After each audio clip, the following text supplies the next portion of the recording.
हामीले यो समय बोल्न दिनु सभामुख महोदय आफ्नो टाइममा बोल्नुहोस् न किन माननीय सदस्य के को लागि उठ्नु भएको छ के कुन नियम के नियम म इतिहासबाट साबित गरेर देखाइदिन्छु इतिहासका पुस्तक पढेर माननीय सदस्य मैले यहाँलाई समय दिएको छैन त्यसैले आसन ग्रहण गरेर बसौं र माननीय सदस्य अगाडि बढ्नुस्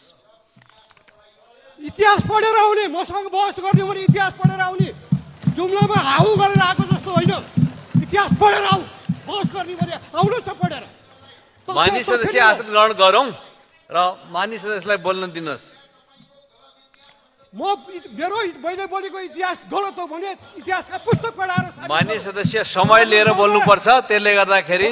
माननीय सदस्यलाई मैले समय दिएको छैन त्यसले आसन ग्रहण गरौं र माननीय सदस्य बोल्नुहोस् के भन्नु पाइन्छ मलाई थाहा छ माननीय सदस्यहरू यहाँ मैले बोल्न पाऊँ सभामुख महोदय मेरो गएको समयको हिसाब होस् यो डिस्टर्ब भएको समयको यो मेरो समयको डिस्टर्ब गर्नु माननीय सदस्य आसन ग्रहण गरेर बसौं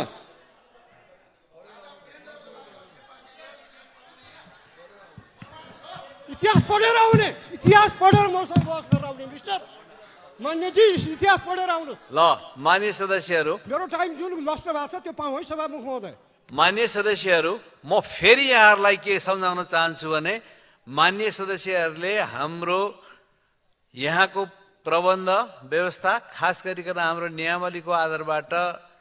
हामी आफ्ना अभिव्यक्तिहरू दिन्छौं अभिव्यक्तिहरू दिँदाखेरि माननीय सदस्यहरूले राष्ट्रको अगाडि सार्वजनिक ढंगबाट त्यसमा पनि हाम्रो खुला भएको संसदमा बोलिरहनु भएको छ